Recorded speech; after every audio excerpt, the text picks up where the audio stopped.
So, ready? Yes. My name's Ian, by the way. Some of you don't know me. I'm a bit of a rush. I teach an environmental studies program, and I'm also the Joanna Macy Center Arts Guardian Fellow. Trying to do what I can to bring this regenerative and indigenous perspective to our transition, right? Upcoming transition in a couple of years. Do you want to introduce yourself real quick? Sure. My name's Luna. I'm showing up today as an MCIC work study. And I'm also a student graduating in May. I also yeah. I also wanted to introduce our rock from outside. Curtis and Aaron and I did a little prayer with the sycamores beforehand. It was really sweet and beautiful, and I just really want to bring in like prayer and connection with the more than human world. And yeah, if you can catch yourself in moments when you're so in your thoughts this evening and remember that we are inextricably intertwined with many beings outside and out of time with us as well. So thank you. Yeah, that's perfect, because that's one of the layers we're going to add before we revisit one of the kind of processes that we did in part one, is calling to mind place. It's not just about us, right? You're connected to place. And so that's perfect. That's going to come up tonight. Also, I guess we should announce this. Luna have both been selected to be on the Malanda Transition Steering Committee. Does that sound right? Sounds good. Yeah, a subcommittee of the Executive Learning Committee. Leadership. Thank you, Executive Leadership Committee. Which means that we will have some influence over how this process unfolds kind of structurally. Great, that's what we need and want. Yeah, so we'll have a little bit more kind of official representation from these gatherings, in which, right, we can take them directly to a process and see what we can do to propose what you all really want and think will work going forward. As a reminder from last time, don't put it on us. This is not right. Oh, Luna and I are going to do this, right? That's not how this works, right? Community does it, which means you, right? And us, and all of us. It's the only way it can work. In the way that we, right, might visualize this whole thing becoming something that we can really, like get behind. Stone too, this just as a reminder, stone time is very different than human time. Yeah, stone time is like, it's far, right? It's long. And something that I'll remind us of for your consideration is that the work that we're doing here now and the potential of it that we see, we might not be around to see. That doesn't mean dead necessarily, but it could, because it's life who knows. It could mean you just moved, or you found a different school or a different job, or this we get so I'll say distracted sometimes by the desire to see immediate results in our lives. And it's a very human thing. It's not a judgment. It's very natural, right? But it's short term, it's limited, and if it's kind of egoic in that nature, we can kind of get in our own way of the bigger picture. Yeah. So doing what you can to hold, is it still worth it to you if you're not here to see the fruits? That's I really want you to sit with that. It doesn't mean you won't. It's just we have to make room for the possibility that we're not doing this just because we have a particular upset or desire. It's what if it's more about so that others coming down the road don't have that particular upset. That making sense? Right? Can we be big enough that it's like, oh, this is beyond me, and what I want. This is systems, this is multi-generation, this is big picture thinking. This is the way we used to do stuff as humans. Until we got distracted by, yeah, this. That's got that. So a question I'm going to have us revisit for some and visit for the first time for others. When we're approaching the idea of affecting systems, a good question that we could start with is not what should we do? Who's found themselves going to that place very often? Something comes up and you're like, what should we do about this? Raise your hand if that's a common, yeah. Okay, that's just Western linear thinking. What do we do? Rather than asking ourselves the question at the outset, how are we thinking about this? How are we thinking about this? And we rarely stop to think about our thinking. And so I'll have more to say about this idea in a moment, but just to get you the juices flowing with this. Sometimes simple questions can be impactful, even though they seem kind of tacit. So the question that we played with last time is very simply, why do you care? The fact that you're here, that we're here, to me, demonstrates some kind of caring, right? You care about this, but you maybe not have stopped to think about why or what it is that you care about, such that you would set aside time in a very busy world and a very busy schedule to be here. And you probably certainly haven't shared that with other people if you haven't really thought of it, right? Consciously for yourself. So what I'd like to do is just a couple minutes. We're just going to break up into groups. Like I said, we're just go in and out, in and out. And just share with each other, why are you here? Why are you here? Not existentially, don't worry. Here, now, why do you care about this school and what it could be? Making sense? Yeah, and then with our online folks, what is then can we just put ourselves on mute and then just as a group, is that small enough? I was thinking we could just type in the chat. Type in the chat. Yeah, there you go. Cool. Yeah. Yeah, so online folks, you can just like have a chat with the chat. Just to know why do you care? Cool. Okay, so self-organize, see if we can have a new person and kind of mix in there. Just have a little conversation. Why do you care?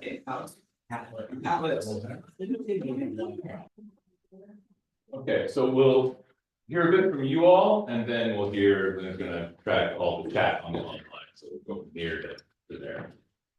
So, anything that stood out for you? What we did last time is we, rather than hearing from every single person, we're looking for, are there any patterns? So someone's speaking and someone else is like, yeah. Was there common denominators that you could see? Legacy was a very good word. What? Legacy. Legacy? Yes. Hashtag legacy. Hashtag legacy. Can we say more about what? Past and all of the really people that have come through here to help shape a part of this culture of our country, I would say, even the world, and a responsibility for that legacy to continue 7 generations forward. Okay. Why? Because there's brilliance here. There's brilliance. There's a brilliance inside the legacy. Correct. And we want to continue. Correct. That. And thinking beyond what mainstream thinks of. And beyond what the mainstream thinks of that, okay? Y'all that one, cool. What else? Alright, Being able to make the changes within the own system, so like, for instance, the input I was making was a reference with the farmer who takes the shit essentially and utilize it as new soil to grow new crops. So like, we don't really need to grapple all these things from the outside, like, we have the tools right here, so utilizing what's already in the system is what it is. and is that a pattern of caring? Is that why you care? Because the school has the capacity to do that? Okay, got it, thank you. What else? I think in our group, there was a certain like uniqueness to Naropa, and I think this is one that also came up last time. Like just carrying through the uniqueness of the way Naropa carries itself and its community. How would you describe that unique? When I talked about it, I said how Naropa embraces the truth of transformation. So it embraces uncertainty, it embraces the uncomfortable questions in transformation, and it just embraces change as a continual process that will never end, that maybe you can't see in other structures or systems. Yeah. So I mentioned that as being like the microcosms of what truly is gonna happen at a systemic level, or like in a fractal way. Naropa being a representation of a very big projection of change that is happening, so that. Right, this is something we're gonna get into in a few minutes also, this concentric rings, no idea. Ripples. Yeah, what kind of, you're gonna create ripples, period. Moving around in the world, right? What kind do you wanna create is the question. I forgot to add, we also spoke about alignment. Alignment, same one. So what I was receiving is that, yeah, this university has crazy stuff going on, but like, for the example that was used earlier, it's like someone was having a conversation at 10 a.m. And that same topic is at 11:45 lecture. No one knew Yeah, what the lecture was gonna be like, but at the same time, there's just that everything has that alignment here, like spiritual alignment. yeah, I get that a lot in courses, I'll say something and then someone's in Travis is like, we just talked about that, and then someone's in remote, like, we just talked about that, it happens all the time, yeah, pretty frequent. Yeah, or at least rarely, yeah. Air we breathe, yeah, for some reason, right? We also talked about this, like, we all want to see that it's possible in a place like this. Because there's an element of like, Naropa is unique and we all have some like vested interest in this community that kind of chosen it, because it's for its uniqueness, and really hope that like at this place, it is possible for us to self-organize and create change. And if we can't do it here, then at least for me, there's a lot of like, okay, but then where is it possible? Okay. Because this is a community of this. Hmm. I don't know what the right words. You know what I mean? Right, or that kind of. Certain talent. Possibility. Yes. Okay, cool, and then, come on, just, Yeah, to add with that, this group is like, I said, I want to believe that a community like this can thrive in an unsustainable system. yeah, And when I was thinking about community like this, I was like, what follow-up question are you gonna ask me? What kind of community is this? And to me, it's one that meets the unknown with presence and freshness, and what is the truth and what is needed, and we're gonna serve our community. And I don't see that happening in a lot of places in the way that we're able to do that. mhm, I don't believe that we can do that. yeah. Old song popped in my head, lyric for some reason, you can make it here, you can make it anywhere, talking about New York, but I'm like. But that's not true. It's not true, if you can make it here, you can make it anywhere. now everything is hyper contextual. Right, this place is back to the uniqueness. You know what I mean? Right, this is what we wanna kind of drill down on. Is. What is, you know, the idea of potential, which we revisit in a moment. Is kind of like this oversimplification, but a combination of the place and its uniqueness within that place. Right?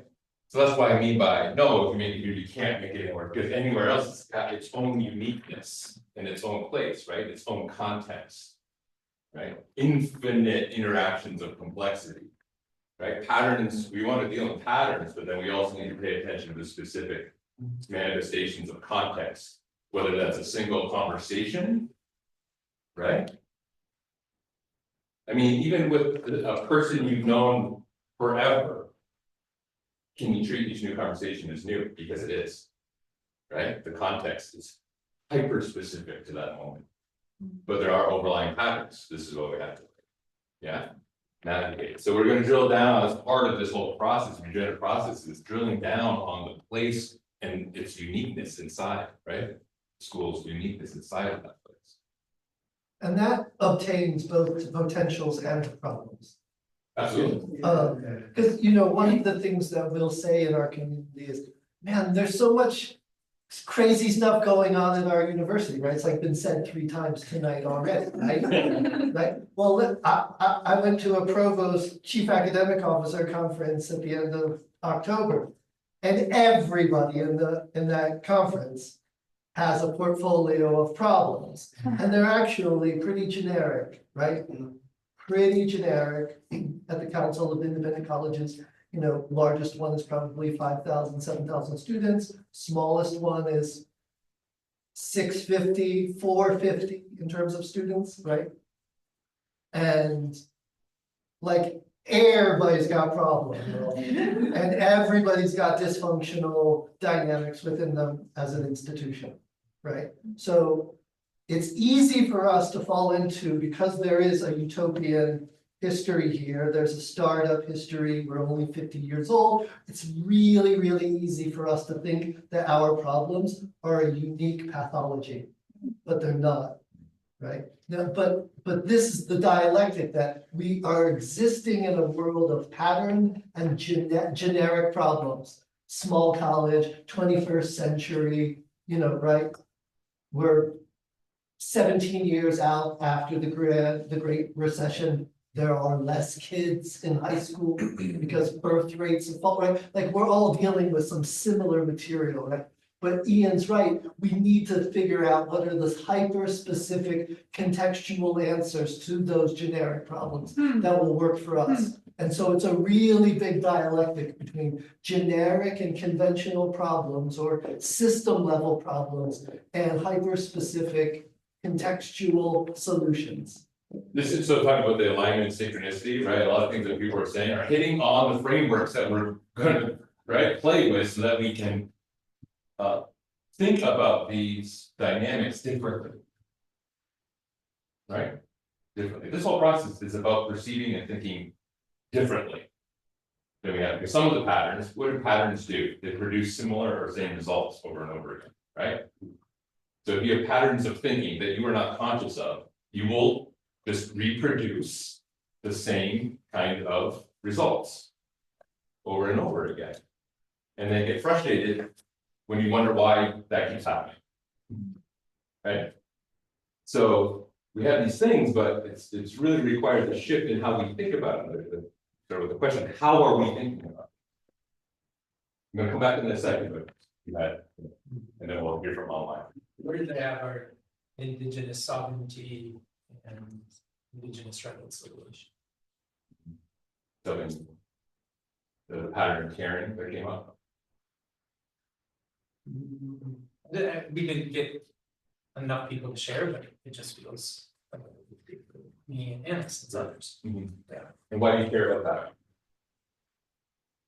that? I think if we quiet down and hear the cries of the earth and the voices of indigenous people around the world, it makes tends not to like try to extract ourselves from the history of colonization.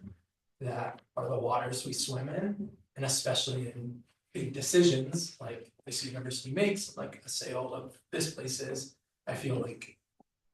The indigenous worldview should not be left out, it should be deeply embedded into how we think about everything.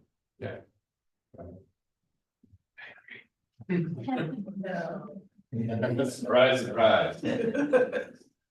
Right. I was gonna swap with Luna, but then you have to look at my print and compare it to theirs. That's not gonna be. That's what I was gonna ask. Does someone else want to read it? Yeah, who wants to? Sure. Alright. Yeah. Alright. So we got in the chat. Let's see here. Eileen says, I think the school is a microcosm in the macrocosm of the world. So many things are changing, getting the overturned and uprooted. I'm interested in the process of transition as something healing and good. I'm interested in cultivating hope. Great. You get that?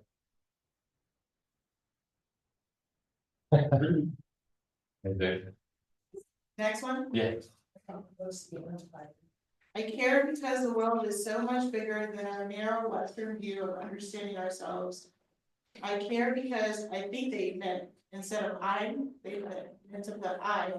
Care because real authentic connection and care for the self allows care and connection with the world and vice versa. I care because every human deserves to have the knowledge that connection can heal, and Naropa teaches us that.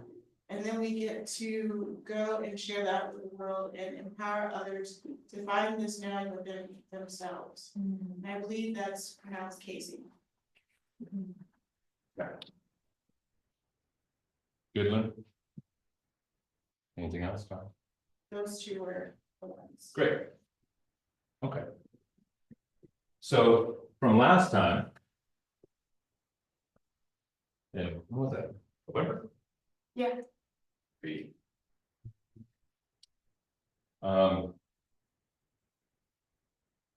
This idea of Naropa as a type of home. Been an incubator for the special potential of for different ways of being. There's again uniqueness that came up. They care because they feel the school is necessary to shift paradigms. The wisdom traditions that come through the school, and we come back to this idea of legacy, sense of community. There was a lot of thoughts around like ability to influence and also be involved in community and civil engagement. Care because of the transpersonal nature of what's being taught, and they feel is unique to Naropa. Being good ancestors, so again, this legacy, right? Continuing. And how many lenses are provided to seek truth, practice truth, question what is conventionally considered truth. Are you hearing any? Pat and I know some of you were here before, but for new folks, I want you to like hear that too. It's done this twice, and there's patterns. Why that's important, right? Is every single one of us at the school are going to have kind of like particular desires, we'll say, right? For an evolved school. We all have our kind of niche things, right? Our particular passions, things like that. And if we get too caught in trying to create the form of every single thing, you know what I mean by that? The actual physical structures, that we just go on forever trying to make everybody, right, happy when there's just like thousands of these desires that might not all be possible, right? But if we can see that there's some common denominators on a fundamental level of why you give a shit in the first place, yes, right? then we see like, hey, we're kind of coming from the same place here. Right? Coming from the same place, our specific manifestations that we hope will become true, those might be different, just based on personal, right? Again, context. But there's these patterns of caring.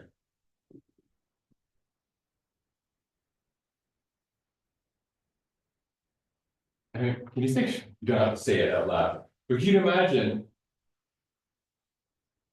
any other groups, organizations, populations out in the world that if they could just sit down and talk about the patterns of why they care about stuff, they might kind of see that they're on actually kind of coming from the same place. They just have very different ways that they think that should be carried out, but like get stuck in this. And part of that stuckness comes back to this thinking, how we tend to think about things. So last time we talked about, it's very common when our thinking is left uninterrogated that we perceive everything as problems to be what? Solved. Solved, right? That is the conventional way to think. Here's a problem, how do we solve it? We talked about the differences potentially between sustainable and regenerative last time. And how they're not synonymous. One can be the other, but one is not always the other. Sustainable is often just like a holding action that inevitably has to drop off. Right? There's nothing that can be sustained forever. And so if we're going to evolve the system of problem solving, sorry, I got off my thoughts for a second. Problem solving generally results in sustaining what's so. Right? Because you got what's so, and then there's a problem. Then you go, okay, let's solve that problem. So we can go back to the way it was. But if the way it was is not really working, then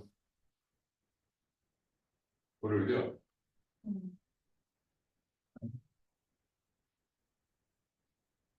Here's another obvious, not obvious question. When does anyone have some sort of path or practice that's pretty consistent for you that you do kind of habitually? Okay. Have you ever asked yourself, stopped and asked yourself, hey self, is this working? If you have, good. If you haven't, try it. Is this working? It's a simple question, right? But we very rarely stop asking, is this working? Is this producing what we want it to produce? And if not, it's back to the first question, how are you thinking about it? So from a regenerative lens, we shift our thinking from solving problems to seeing potential. What is the potential of the system that we're in? What could it be that would provide even greater value than what it currently is providing? We're not solving problems, we're stepping into what could this evolve, right? It's about evolution, it's about developing capacity, capability. What could this be? If we were to think about it differently, not just think about it differently, because it's going to be the next thing. Who do you need to be? Because the evolution of a system that you are a part of means you also need to what? Evolve. Right? You cannot ask the system to evolve if you're like, but I'm going to stay right here. But I'm not going to change. You need to change. You need to change. I'm going to be right here. You need to change. That's how the system is going to evolve. How's that going to work? Not going to go. That doesn't mean that all the other elements in the system, they need to do the same thing. Right? They need to step into a new way of being, a new way of thinking. Also, and there's going to be challenges along the way, like I said, it's not good. This isn't easy. but it may be necessary. So we're gonna play a little bit with this new way of being. You notice I'm starting with like self right now before we get into, yeah, these more kind of systemic frameworks. Because I want you to kind of ground yourself to this you-ness that's showing up right now, and how do you want that to be? Because so often we externalize everything, right? This is the problem, that's the problem, this other thing's the problem. Right, there's that problem language again, right? So, who was at Indigenous Peoples Day? Anyone for that? Okay, this isn't a test, so you know, but it's just gonna be like, see what's still there, right? And so, there's a Aboriginal author, writer, academic, culture holder, all around kind of genius. His name's Tyson Yunkaporta. He's written a couple books. One's called Sand Talk. Another's called Right Story, Wrong Story. It's the most recent one. He's coming out with another one next month. I summarized what he calls like Indigenous protocols for an agent in a complex system.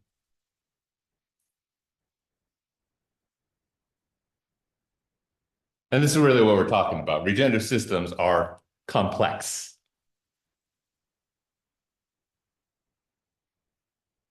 Take my course for a depth study into that. We don't have to get into that at this moment. But all living systems are complex. Yeah, and so we're trying to get back into that relationship of complexity and out of this complicated model of imposing, right, systems that we have created disconnected from the rest of the natural world, how it works. You with me so far on that? Okay, that's what we do. We cookie cutter things. We create things that are already separate from how life works.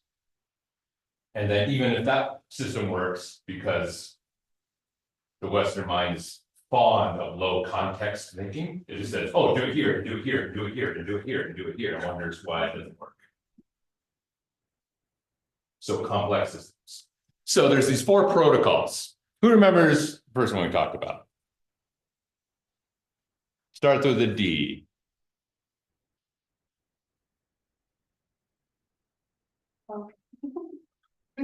Anyone? Okay, all right. Okay, and there's these 3 aspects to each of these. Who remembers the first aspect of diversity?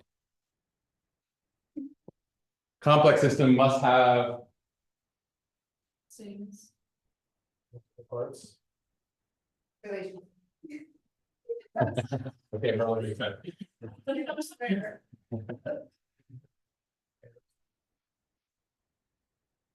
Yeah, where do you have it? Oh, sorry. That's why I messed up my own brain. I want to do the other one first. Yes, but we're going to do connectedness first, and that's where your brain was. Yes, so my apologies. So connectedness.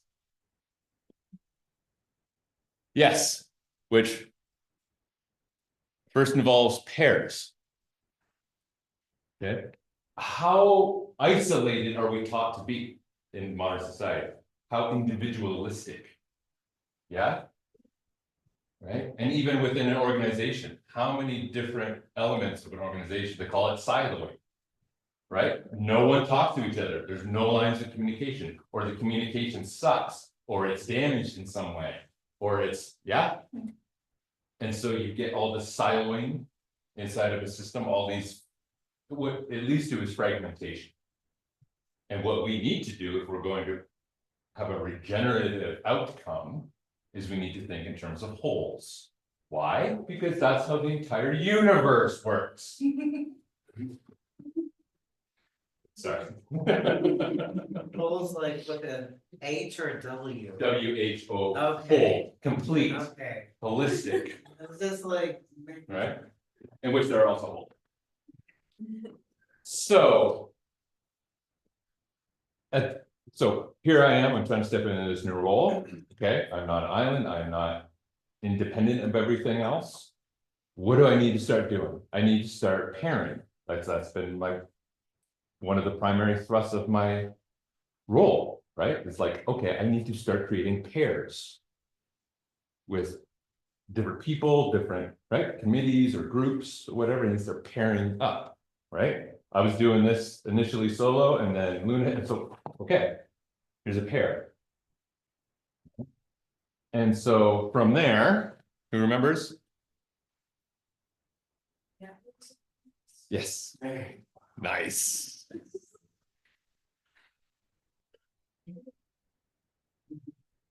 Networks of pairs, you got pair going on and right, people are starting to like, okay, let's talk and think, let's try and collaborate, let's see where we overlap, let's see what we can co-create. And collaborate on, rather than all this individual siloing shooting off in all these directions. Right? And then pairs go, oh, hey, wait. Like, and we start creating networks of pairs. And then the last one, networks of networks. Nice.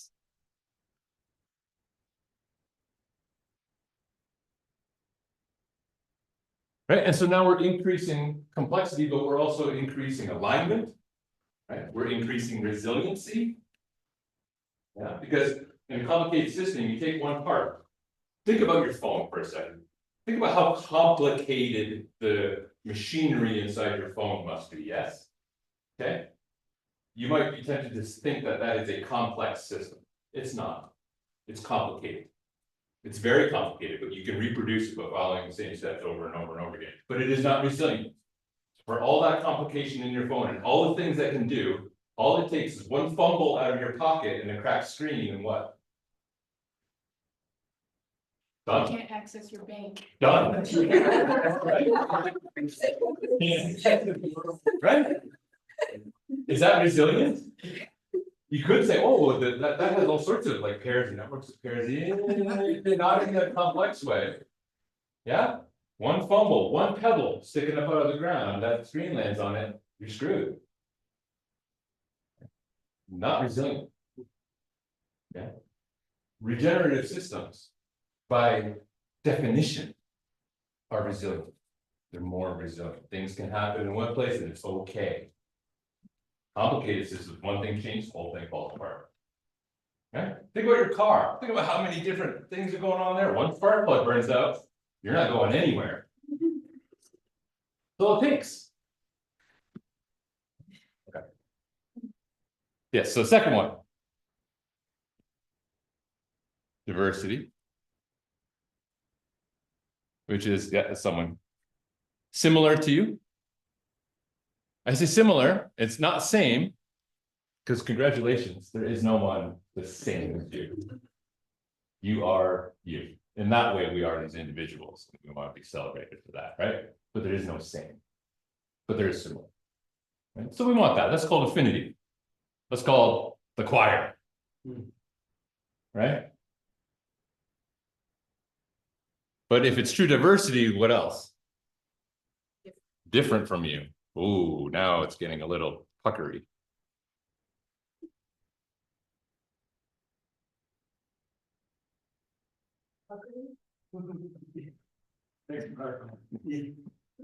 Getting a little clenched. Thinking about having to interact different from me. Yeah.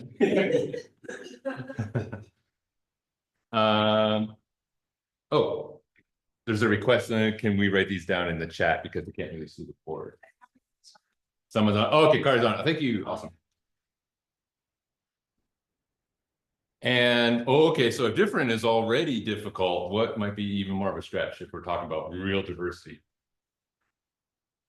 Something completely unknown. Systems beyond you. Yep.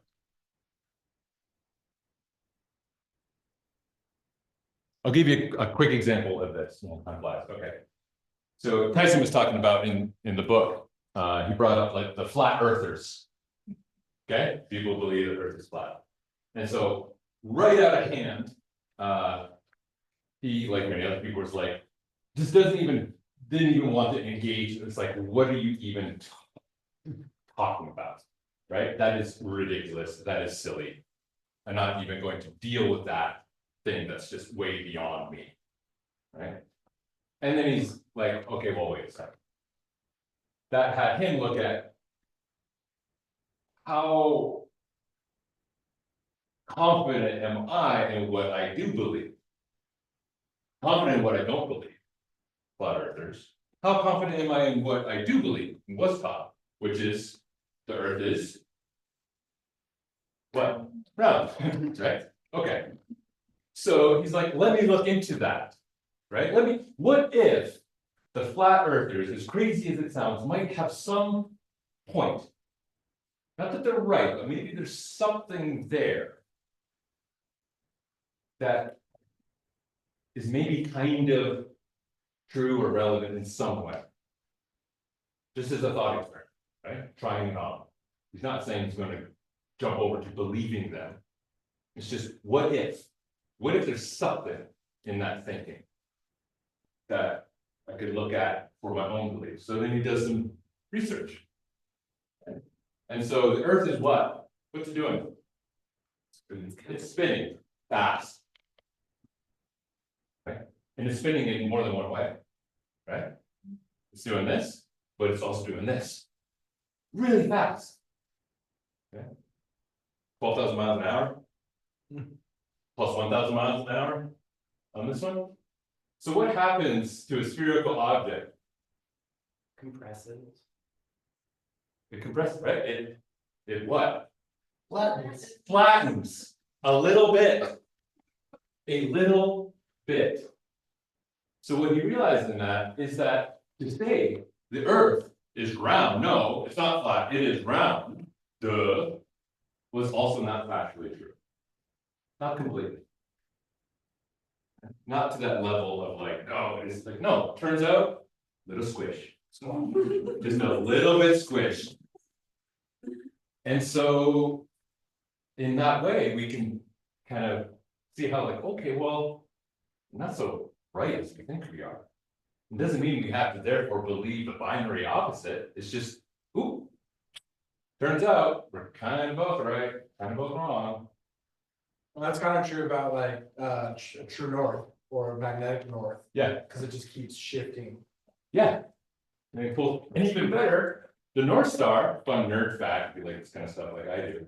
The North Star Polaris is our current North Star, but because of all this wobble and stuff, it won't be in 25,000 years. It'll be Vega. So that whole thing's gonna go out the window.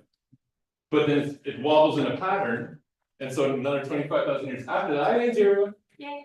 Another 25,000 years after that, it goes back to Polaris. So they're both true on the big picture, right? They're both the North Star. It just depends on when you're gonna look at it. That's some good nerd stuff. Yeah. Okay. So. Where we at? We need to keep moving.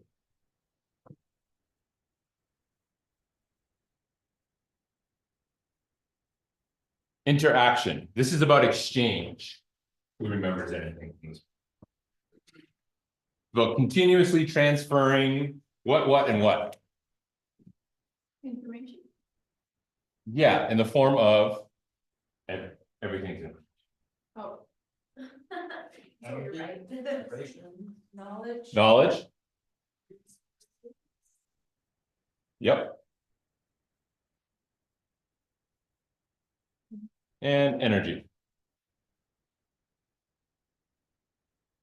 Okay, if the system is going to maintain itself, all life is exchange. Okay, think about your body right now. The only reason you're alive is because of constant exchange across every single system that is you. As soon as something gets stagnant, what happens? If it stops moving, what happens? That's it, right? That's it for you. Right? Stop breathing, that's exchange stops, you go, right? Heart stops exchanging blood. Right? So exchange has to continuously occur. Now, if you're inside certain systems, certain elements of certain systems do not like this idea. Would you agree? How much information, how much knowledge, how much research is withheld continuously instead of exchanged continuously? it's fine, but it's going to move the system towards entropy faster. Because it cannot hold, because life is exchanged. Right? There's a concept called negative entropy, have you ever heard that? The real I thing. saw that the other day. Okay, cool. This is what we're working on. Regenerative systems are countering entropy with negative entropy, which means it's providing some order and some organization to the proclivity for the system to move towards disorder. But that's the balance. That's how it harmonizes. That's how it regenerates. If something gets static, negative entropy, just put an NEG in front of it, negative entropy, right?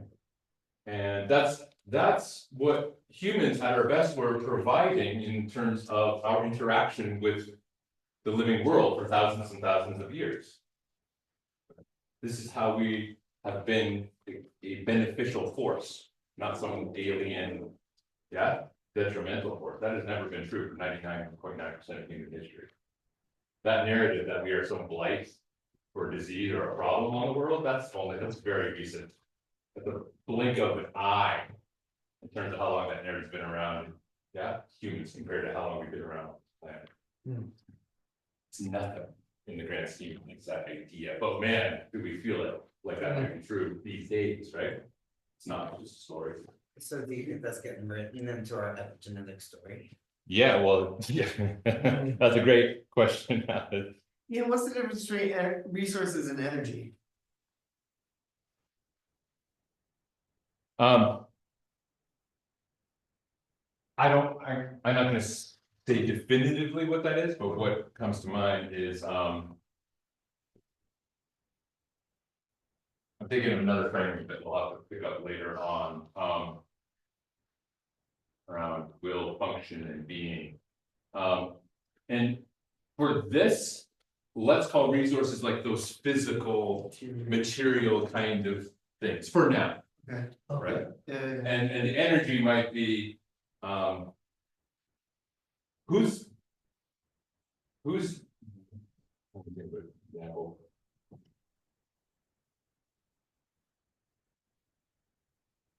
okay, sometimes I find myself, I'm in a position to exchange some knowledge, but man, do I not have the energy for it.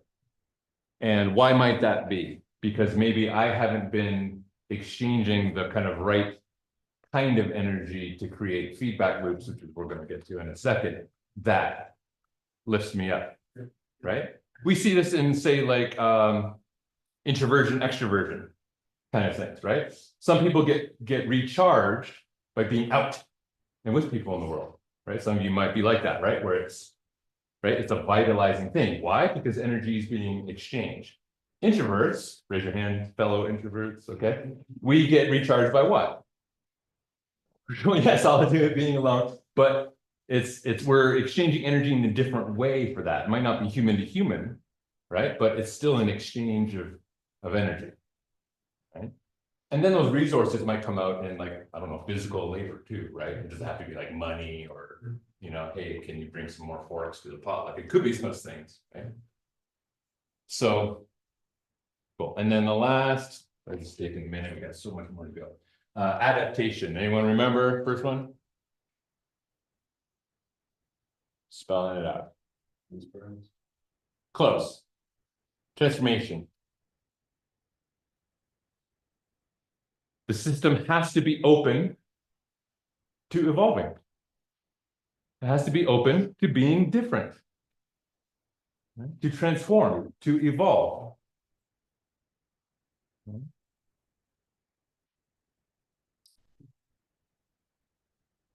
Otherwise, stagnation, going around in circles, same old, same old, same old, same old, same old, same old, same old, same old, same old, same old, same old, same old, same old, same old. How sick are you hearing that, right? How much are you doing that in your brain? Right? Oh, here we go again, here we go again, here we go again, here we go again, here we go again. We have to be open to transformation. When we are open to transformation, we open the feedback loops, right? In order for there to be exchange, right? There has to be something to exchange across. As instructors, one of our feedback loops is evaluations, student evaluations. Right? So that particular system has some feedback loops, but what we need to work on and have you all think about too. Is participating in those feedback loops, because I don't know about you. I don't get we get maybe a third of people who are there, and we actually want more. That's how we become better at serving you all. Right? It's from the feedback loops, right? But if we're not engaging in the feedback loops, if we're not exchanging knowledge, resources, and energy, then it's hard to transform the system. It's hard to evolve it. Does that make sense?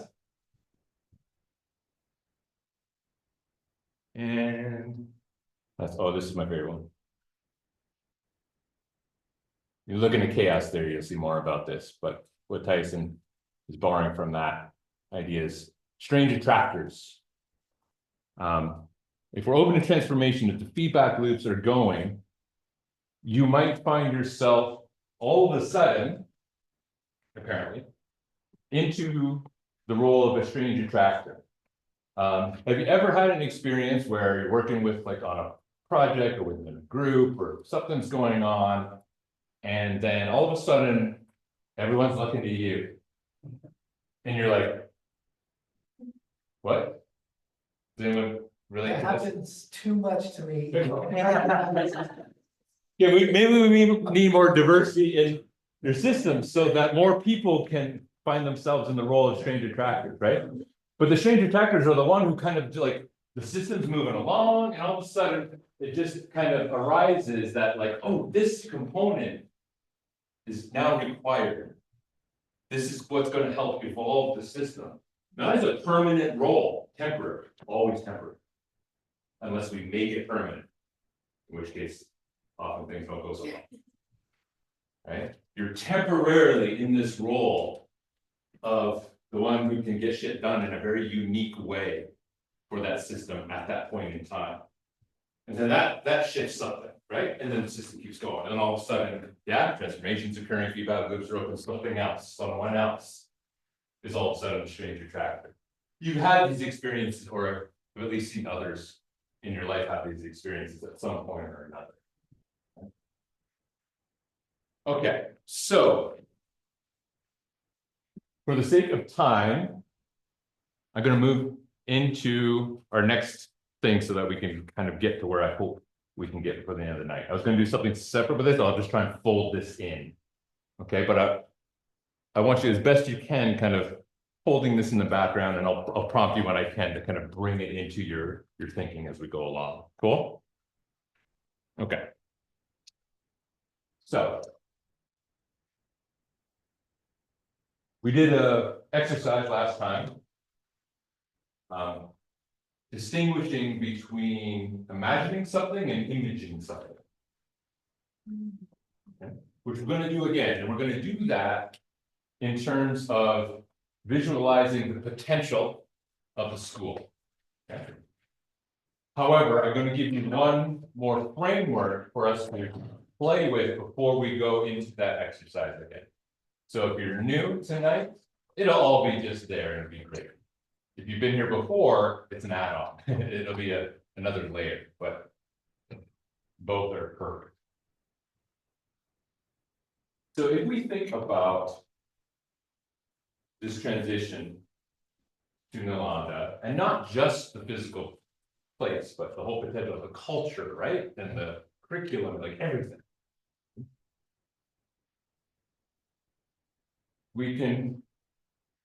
We'll call it the project. Okay, we have a project in which we're trying to create a regenerative scenario at Nalanda in the future.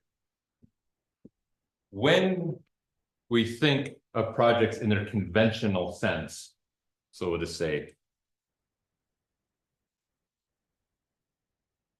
okay, here's Naropa, and then we're like, okay, here's this system called Naropa. But what we unconsciously often do is put these very hard boundaries around something. And that's, again, indicative of how we fragment things and think it's separate from everything else. So we're like, Naropa, and all of a sudden it's like, it stops. Right, in this like hardline container. And if we continue thinking that way, it will go the way it is. Right? If we're interested in evolving beyond what is into something, right, that provides even greater value, then we have to reframe how we think. Okay? And so rather than this solid wall box around this project, just like exchange, right? Exchange requires boundaries, but it requires those boundaries to be permeable. Right? Every system in your body is working this way right now. Right? Every single system has a boundary, but that boundary is permeable. Otherwise, we'd be dead. Right? So there's exchange. So we want, yes, there's a system that we are calling Naropa for this example. And we'll think about it in terms of its new place, because that's what we're trying to do, right? Image at Nalanda. Okay. But we want to make room for, yeah, what's beyond. So we're just going to talk for a minute about the concept of nested holes. Nested holes. So in our thinking, we can think of Naropa as a whole, systemically, as a whole system. That does not mean that there are hard boundaries around it. We're just saying, okay, this we can treat as a complete ecology, let's say. But then we want to be thinking about what, from the Regenesis Institute, what they would call, from there, what's the proximate whole? And this is the place, right? What is the place that we find this system in, right? As another whole. And then from there, what we can call the greater whole. And again, I should do this. Yeah.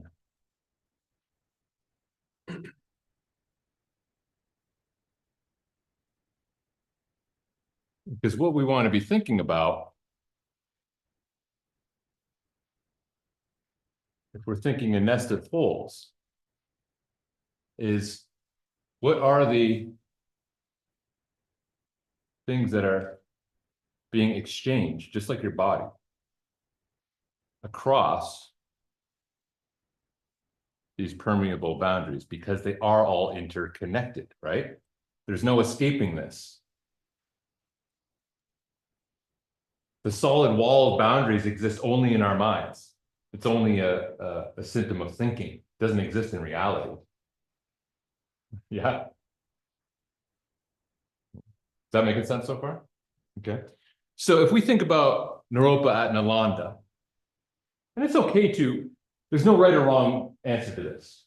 I want to be clear about that. There's no right or wrong answer to this. It's a framework to guide our thinking. Right? So if we think about Nalanda, go ahead and draw whatever permeable boundary around Nalanda you want to in your mind right now. Okay. You could, I have it just simply as like railroad tracks, Avalon, tree, street. That's easy. It's not wrong. Okay. And you're like, okay, cool. Let's hear a couple thoughts. What could be the proximate whole in which Nalanda is being in relationship with? Where would you define that? Where would you put the boundaries? Boulder County. Boulder County? Okay, so we're just playing with an option, right? So let's just call that. Okay, Boulder County.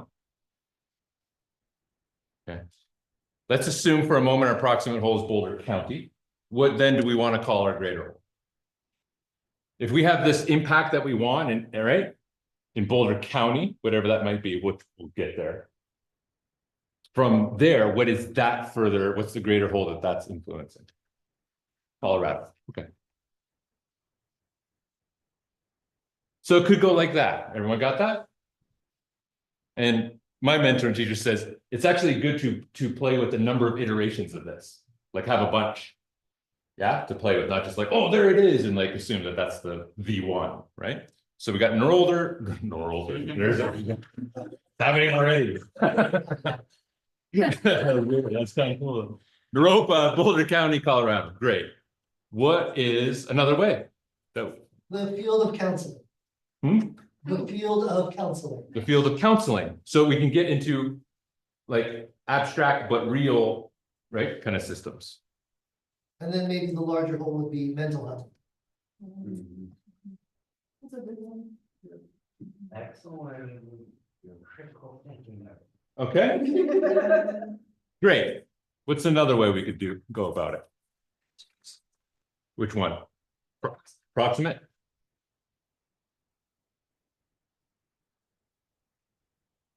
And then from there? Okay. Okay, so. Okay, so I'm hearing my teacher speak to me right now at this moment.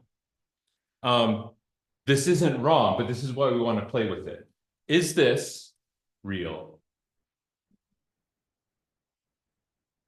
I mean, really nitty gritty, brass tacks. I'm not here to kill hope. But is this real, Lou? I know.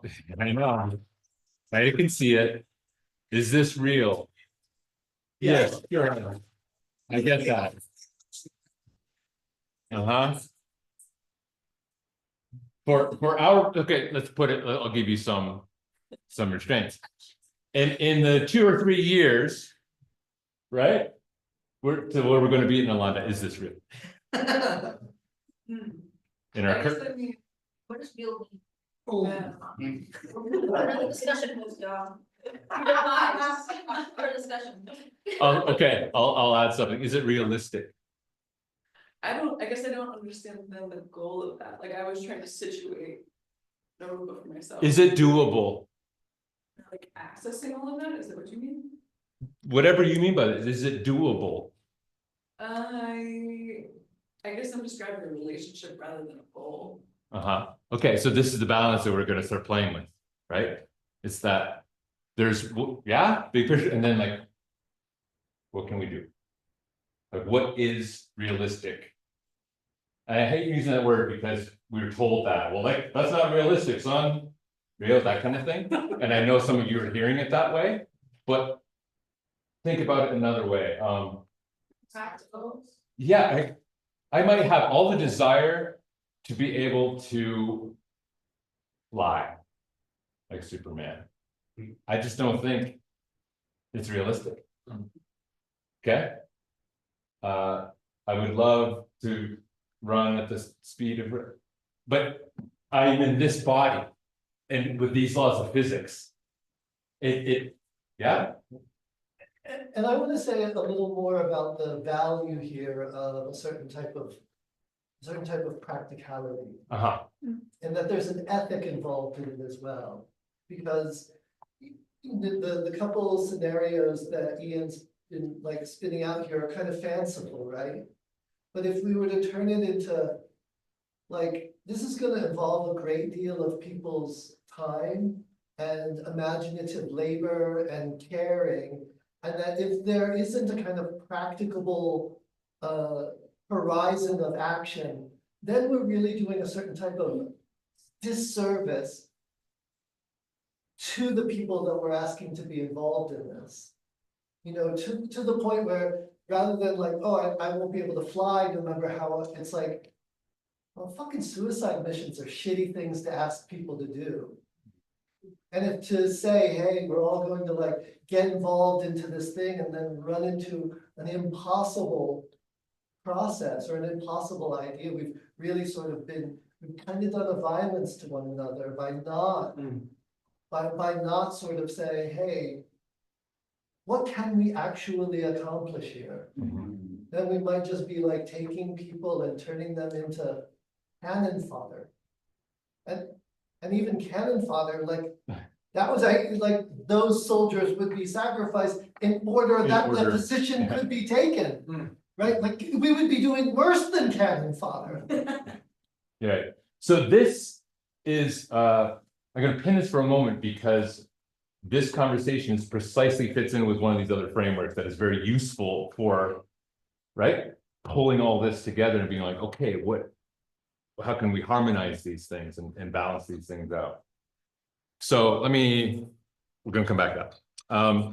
For the sake of time, an example, but you get where we're going with this, right? You could, right? On very kind of entry level terms, if you think about your house, right? Yeah. After. If you think about your house as a whole, right? System. Would you agree that a very natural place for your mind to go is like, what's the proximate whole would be a neighborhood? It kind of makes sense, right? Like, what, okay, what's my neighborhood? Right? And then from there, we could be like, okay, and then what city is that neighborhood in? Right? So I just want to offer that as like I know this, everyone here can go real meta. And that's great.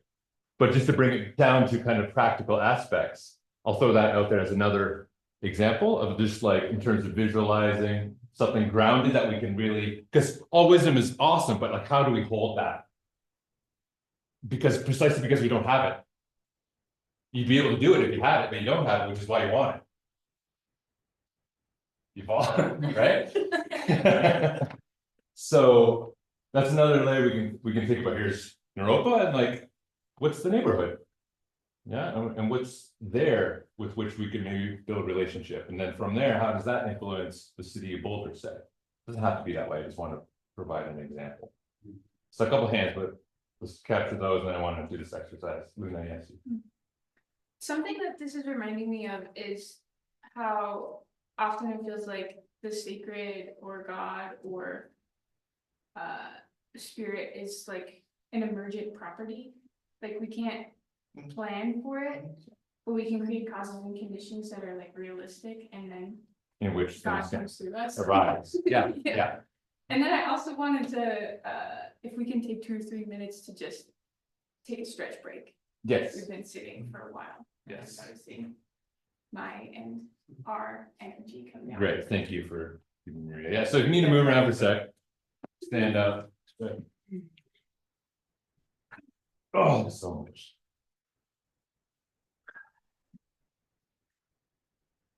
My current favorite is massaging my ears. Also, it's acupressure poison. Yeah, in Chinese medicine, the ear is like a microcosm of the entire body. So you can give a full massage. Yeah, you're older. My acupuncture always says on my ears. Just yesterday, he put one out like, Yowza! Like, what's that one? He's like, it's called 0.0. I'm like, yeah, that fits somehow.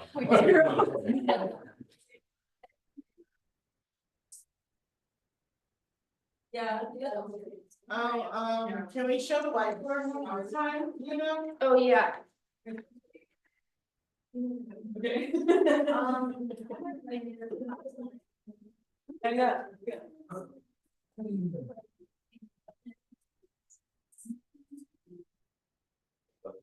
It's just, you know, it's like a. Be like a little connection or something. Like they're trying to take away snack, I think it's eating for the country, so Trump stop with their funds. So like, don't open Instagram, don't open Instagram. Yeah, but I'm like, you also can say also take control, I guess. I'm going to. A judge with a hold of it. I know one All it job takes for now. temporarily, but. Okay. All it takes for now. Yeah. That's cool. So starts. So, you know, it's just like, it's just chaotic. I'm like, okay, recording.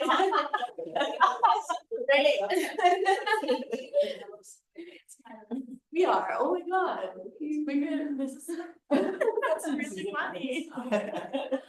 Yeah, I'm getting the camera's attention. Oh, cameras, it's you now. Do something, do something. No, do something different.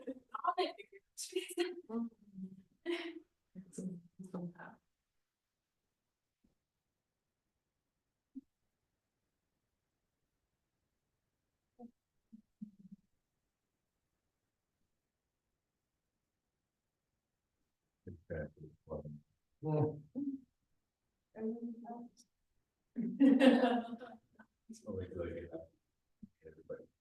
How long was this supposed to be scheduled for? 8:30, 6:30, 8:30? So we're going to 9.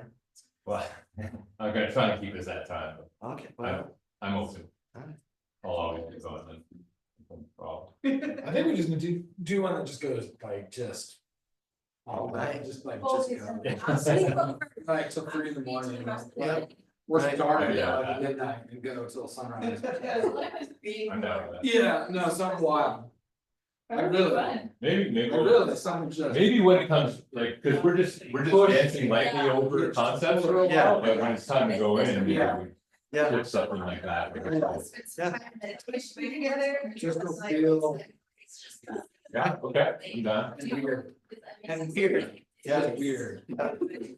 Yeah. Like, in terms of like, I know it's your power, but sleep deprivation and, you know. Well, probably cool stuff will come out. Yeah, that's what I'm thinking. Altered state of consciousness. That's what I'm saying, altered states consciousness. Yeah. Yeah. Yeah. Let's do some planning in the Maitri rooms. Just like organized around the beauty families and then just fucking get in there. What's Naropa, right? Yeah, yeah. It's gonna get weird.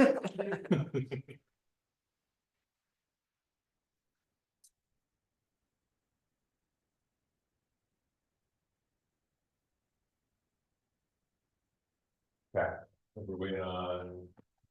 What? Do we know Chipper's coming back? Sick.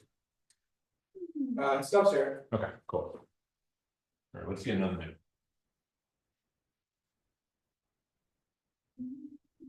Questions, comments, anything so far, while we're just waiting for folks to come back? Well, I had something that like.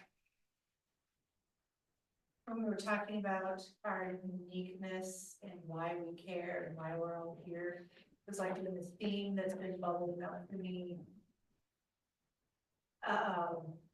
Not just this evening, but sort of growing over time, this idea, I have a personal theory that Naropa was sort of like a nexus of chaos energy.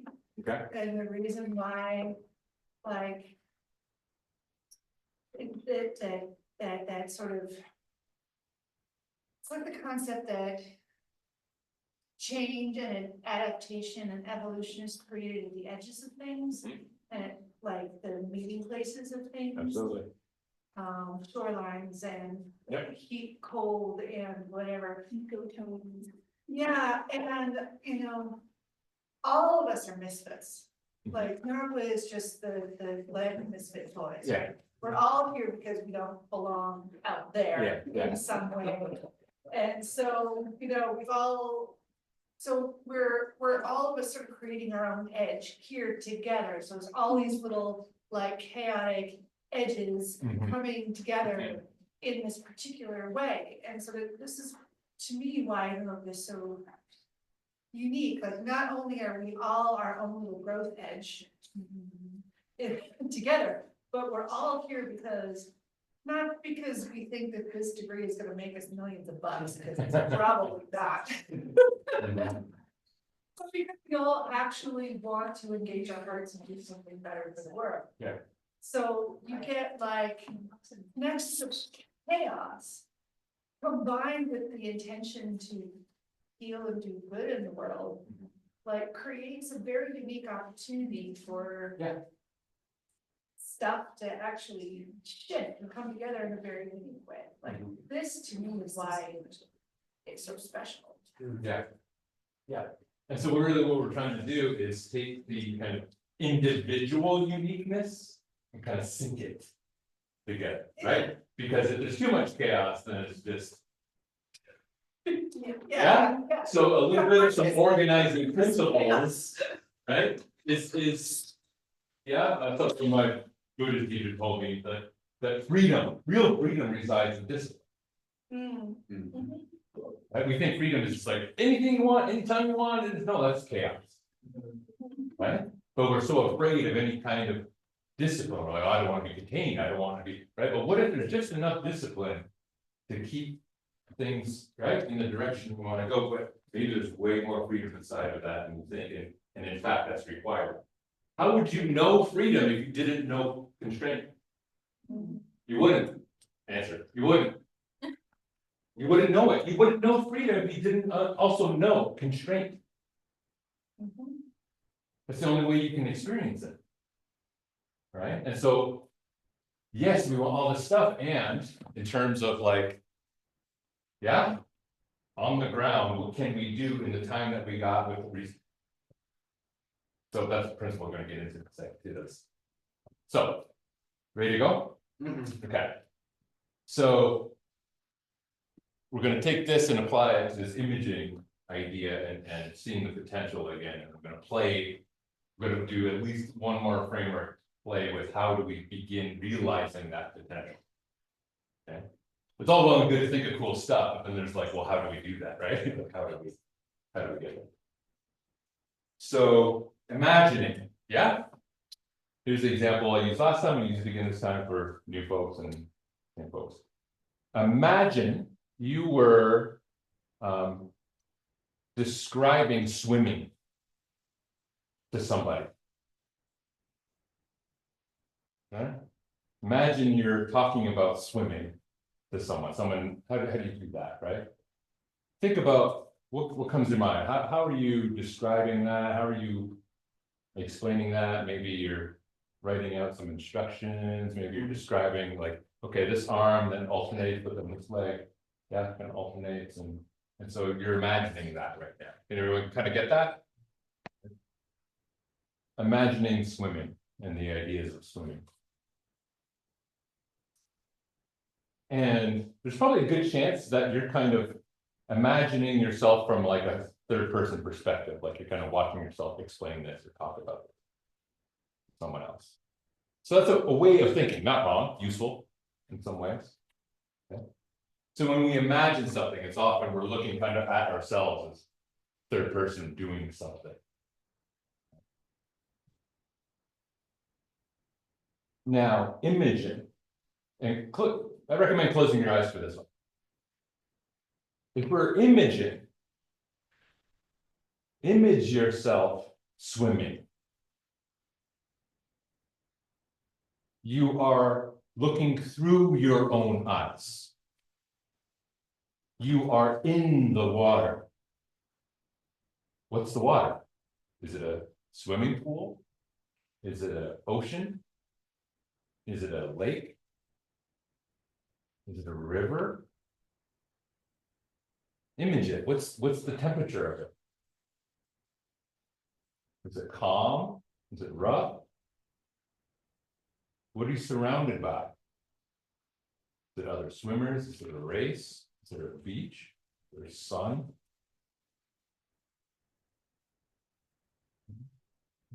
So imaging, you are there, you are in it, you are experiencing it in some way. So stay in that, and we're going to image the potential or the possible potential of the school. So keep your eyes at least hooded. Again, this visual world is going to distract you. I really recommend letting yourself go into yourself.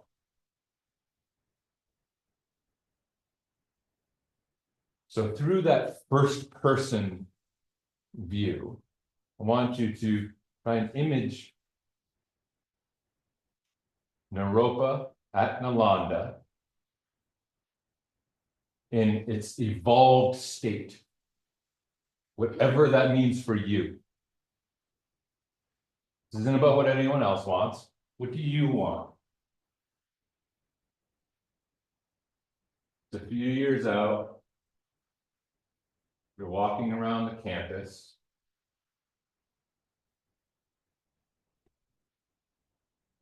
How does it feel? How do you feel?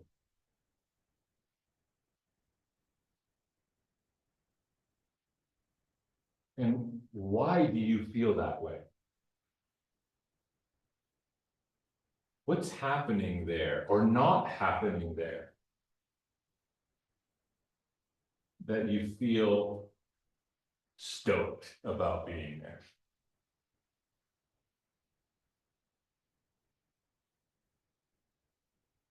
What are the people doing?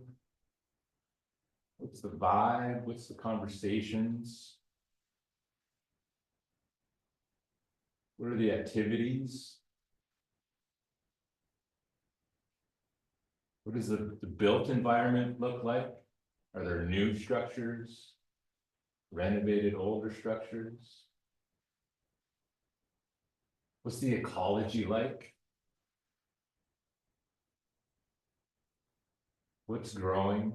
What are the plants, animals?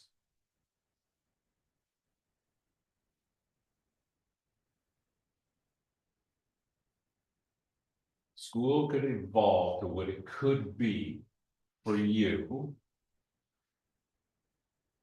What does that look like, sound like, feel like, smell like? I'm envisioning a really badass kitchen, so I got smell coming in my mind.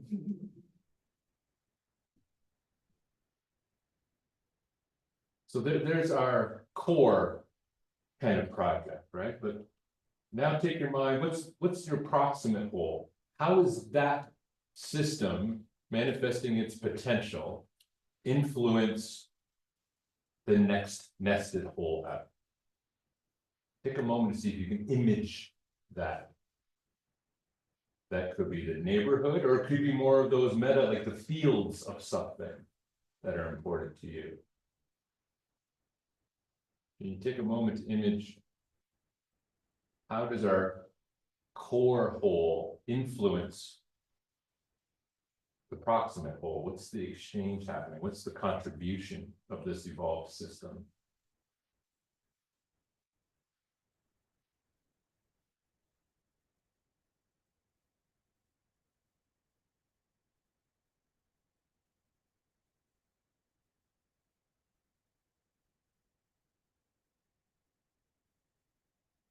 Then I'll play with what from there to the greater whole, whatever the greater whole is, whether it's the city or whether it's the field of mental health. Maybe it's post-secondary education in this country. What ripple effects is an evolved Naropa having on the greater whole that's in your mind? What is change? What is changing? How are things different? Because the school has realized its potential. Oh, here's this little plot, it's only a couple acres big, and yet this greater whole is being influenced by it.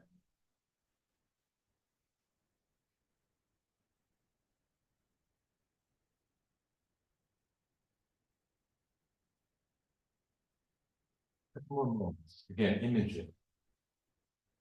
Imagine yourself in that, not watching it from afar, inside.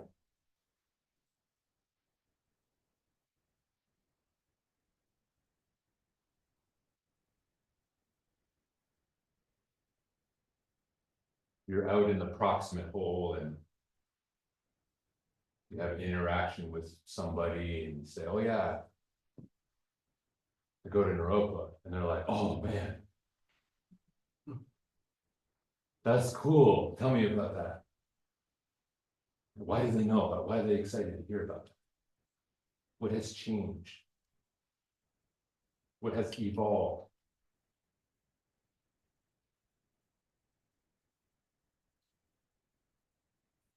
Okay. Come on back.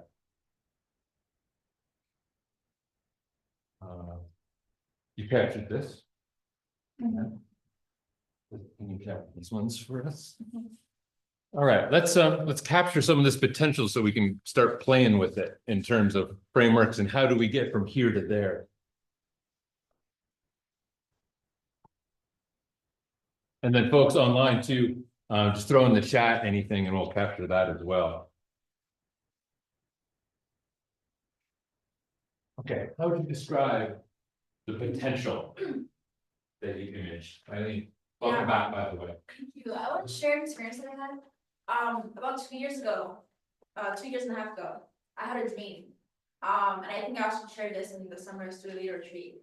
I had a dream that like I was looking for a Arapaho and I couldn't find it. And I kept hearing a voice like Naropa's in the forest, Naropa's in the forest, and I got lost in the forest. And then I went deeper and deeper and I thought I was getting lost, and there was like as I was like going into the community, there was like this trail that was leading me. And then it was just like this opening, and then I see Regina, she's like an Afrofuturist, like this is like before I think joined the first Afrofuturism festival. She was like dressed in this like queen like outfit, and there was a flat like a what are those called, like when you walk and it's like flowers, it's like a trail of like flowers.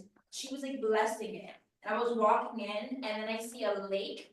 And I didn't know it was Nalanda, so it's so funny that like all of this happened, and I'm just like, we're in this space, because it almost feels like I went back to that dream that I had 2 years ago.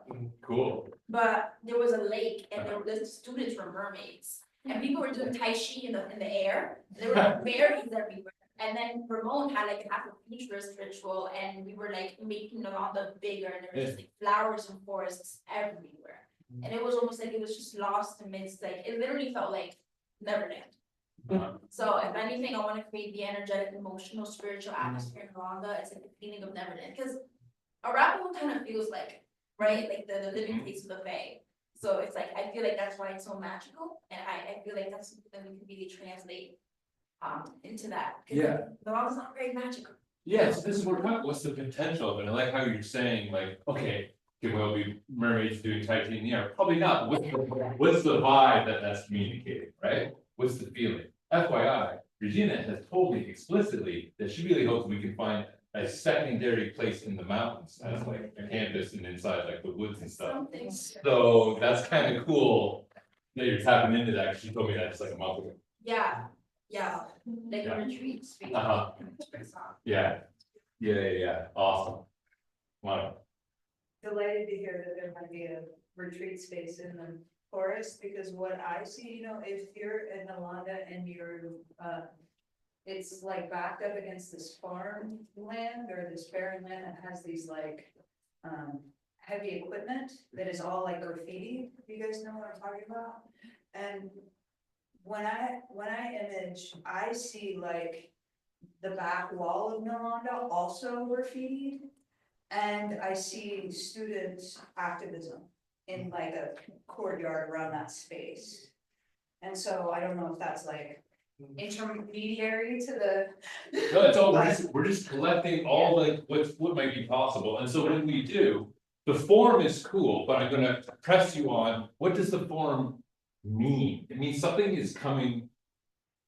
Right, through that manifests as a form that we call graffiti on the back wall, right? And student activism. So activism, right, so like a place in which activism is present. And with this, right, like the proximity would be like the Boulder area, finding that as a place of, finding Nalanda as a place where they too can join in active resistance. Great. In the greater scheme of kind of like US and global politics. Okay, there you go. Did everyone get that with the potential? The potential isn't, we can graffiti the back wall. Does that make sense? That's the form, that's not the potential. The potential is a place of practice for activism. That's beyond just this immediate, right, thing. It's now drawing in the community and there's exchange going on. You feel me on that? Yeah, cool. I have to be simple. Yeah, so drop it. I saw Naropa as the core of the networks of networks that was like a center where everyone arrives to gain a role. So it is an exchange-based network where whoever joins like finds something to give that gives them meaning and pleasure in life and receives something in exchange. So it's like a hub of reciprocity within the Yes, the a hub of community. And in my images, this might be controversial, but I did see like the internet as the internet work that allows it to be a bigger system. So that it like reaches, when I saw the greater whole, I saw like big parts of the world. I want to Yes. see like multiple other Naropas popping up around Right. the world, like spiritual hubs and networks. Right, so Okay. like intentionally using the internet towards like a Yeah. positive, like a re-intention. There is lots of online stuff happening, right? So Right. in that way, that those forces of connection and networks are growing and occurring. Great. Yeah, absolutely. I Thanks. love that, and it's just gonna build on. In the micro, I was thinking, like, there are two schools very close by, like, on the other side of, like, not down 63rd, but across the other side of Arapahoe, there's like pond and that, you know. In my mind, there was like a spiral that left from Nalanda and went up and encompassed the school, and then came back and encompassed the trailer park and the little park back there, so that like we had created at Nalanda like a place that was welcoming for like the kids from the school to come and play, and for the elders from the trailer park to come and play. There was interaction between all levels of community, intergenerational interaction happening on our land, or facilitated between the lands, and it was like a moving, like a system between all the currently existing things. So Naropa as a force for the deepening connection and integration of the neighborhood. Right, where there's this exchange happening and Yeah, there was also a big hole in the middle of the building, a skylight, so it was like, you could. Cool. So that there was like, you walked in and like the classrooms were around on the 2 levels, but there was like a big skylight in the center. So there's like an open gathering space, you know. Okay. But, cause I hate that building. Okay, got it. Awesome. What else? Would you articulate the potential that you? Losing that back. I will just do part of that. For me, what I want is more relationship with elders in the community. I feel really cut off from that. And aside from everyone else, which I'm also seeing, but a hub of bioregionalism, where we actually work towards being in reciprocity with the land and the community instead of talking about it. And that we actually get to learn how to do it, and that becomes an example of, you know, like how to do that context specific for us, but inspirational perhaps for other universities. Yeah, one of the things for me has always been, what kind of example can we be for other, right, small undergraduate universities trying to. Right? Because back to this point, we also have similar patterns of challenge, right? So what would it look like for us to be like? Here's how we met those challenges, again. From patterns and principles manifested specifically according to context and uniqueness of place. That's the balance. What else? Yeah. Now's the time, yeah?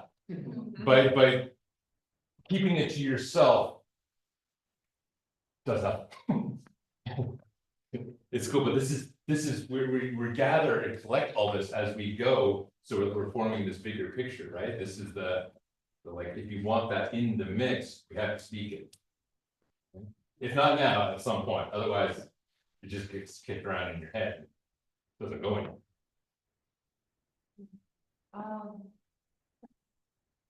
I see Nalanda as also kind of like a hub, and the image that came to my mind was like a bunch of like spaceships coming to Nalanda, but with like groups of students essentially from different communities coming to Nalanda to have like some sort of learning how to be effective people who are making change in their communities, and that our institution works as a resource for those people and also as a place to facilitate rites of passage and this kind of like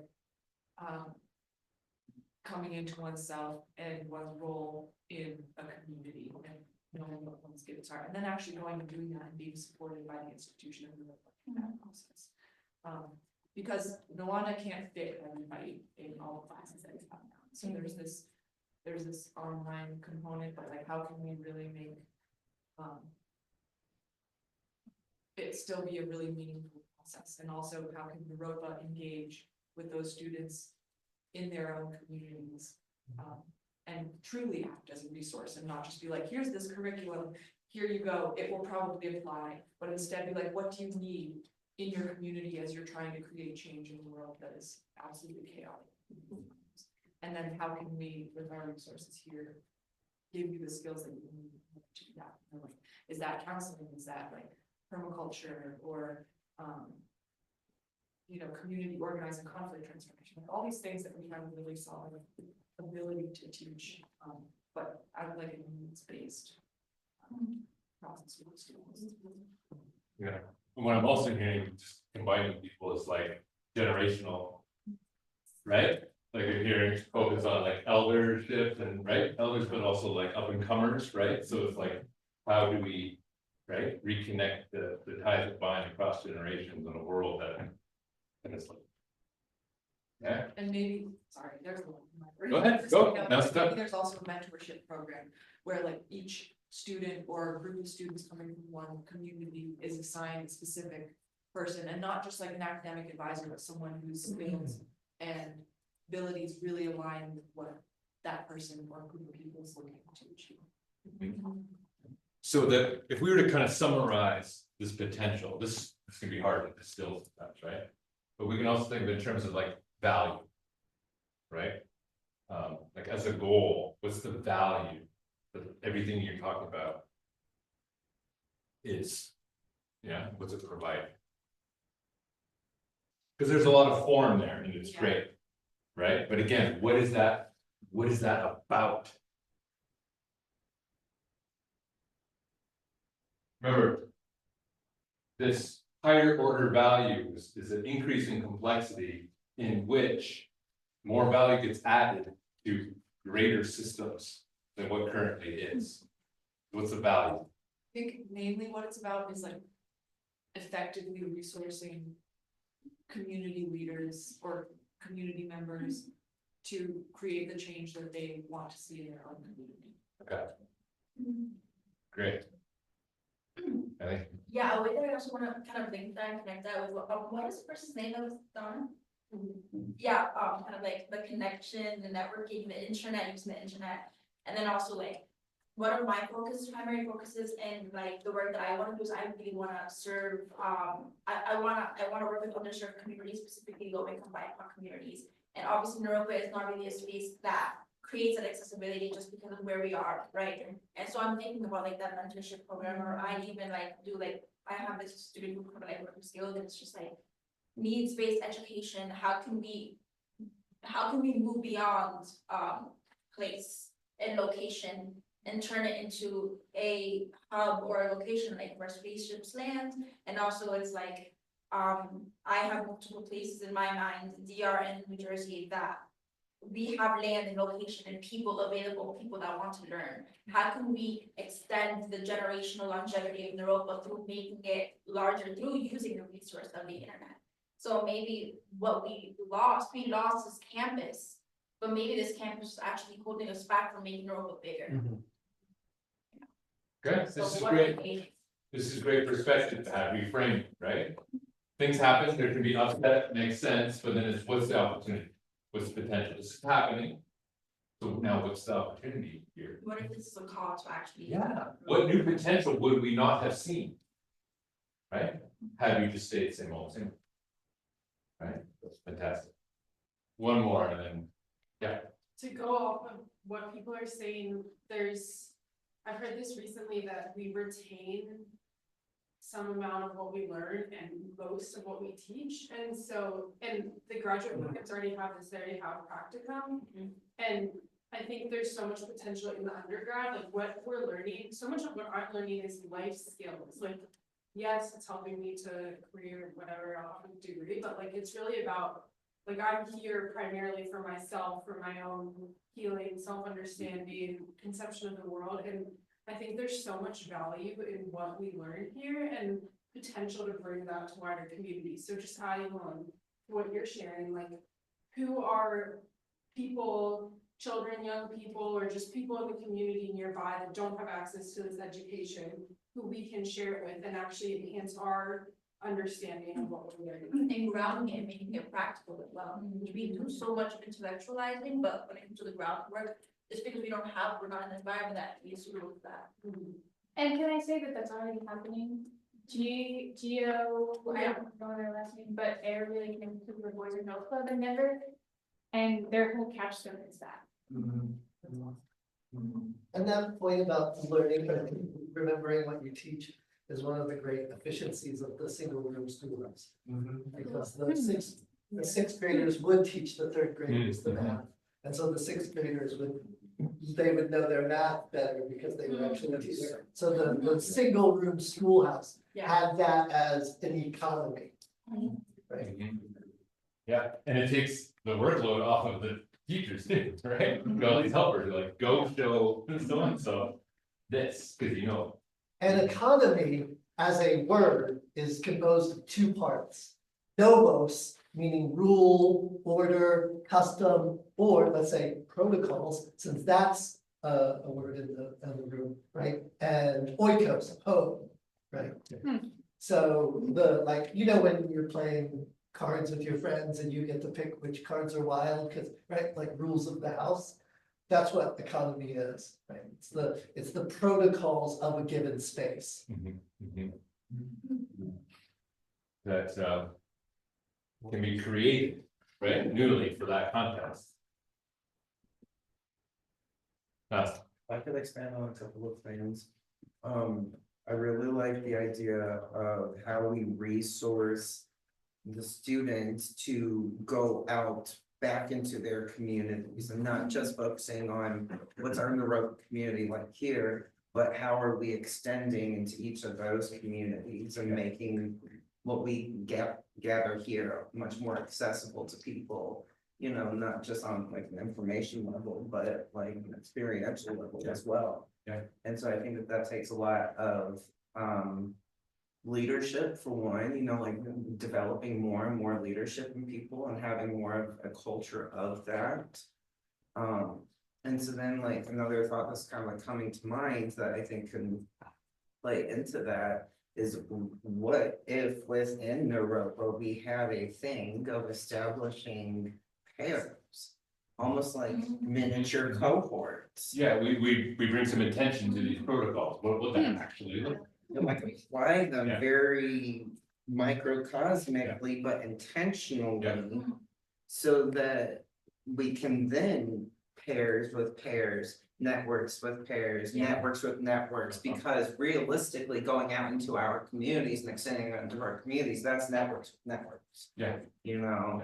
And so. And that's similar to you, different than you, systems beyond you. And now with people going through, that's something I struggle with me and my work, is just like, I don't wanna go back to the hood and do all the games by myself, which is what I've been doing for years. It's like, I want support and resources, but who actually wants to do that work?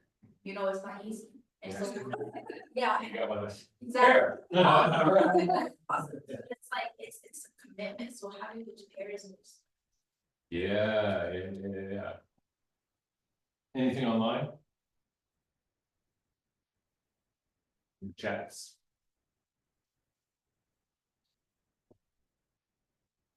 Nothing online. So. I want to honor the time. We didn't even really get to the frameworks that I wanted to get to. We called this frameworks for realizing potential. And there's still some frameworks. Sounds like room for book 3. Well, yeah, it might be picking up partly because I don't want to try and rush through anything.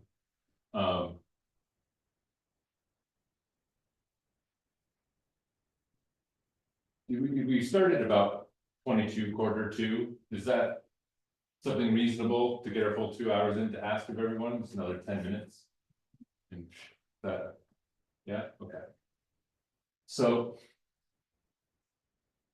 let me give you one of them that will pick back up, at least it'll give you something to start playing with, just in your own lives, but that's practice for applying it to this bigger process too. That's what I like about good principles and frameworks. If you've taken my classes, I'm big on that. It's like things that you can apply to anything. context is everything, but it's helpful to have things that you can apply to any context. Does that make sense? Right, like literally any context, you can like, how can I use this to help me navigate this within its specific, right, contextual manifestations. So here's what I'll introduce, I can do this one fairly quickly. Can I erase one of these? And if so, which one? All right.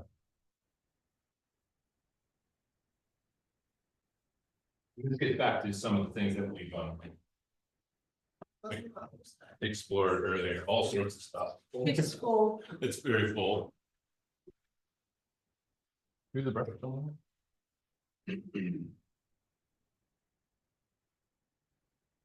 Yeah. Oh.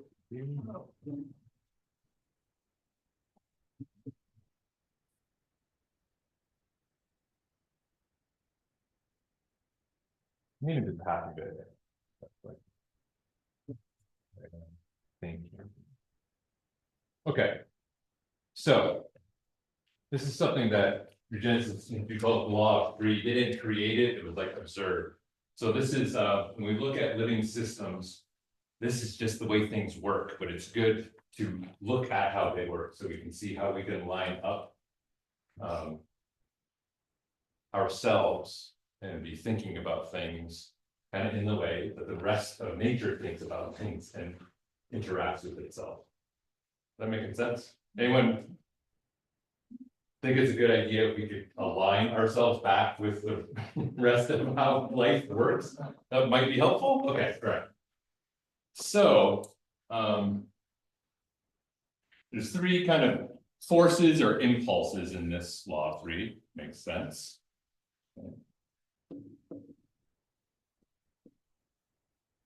There's the activating and the restraining, and it's going to do two at the moment.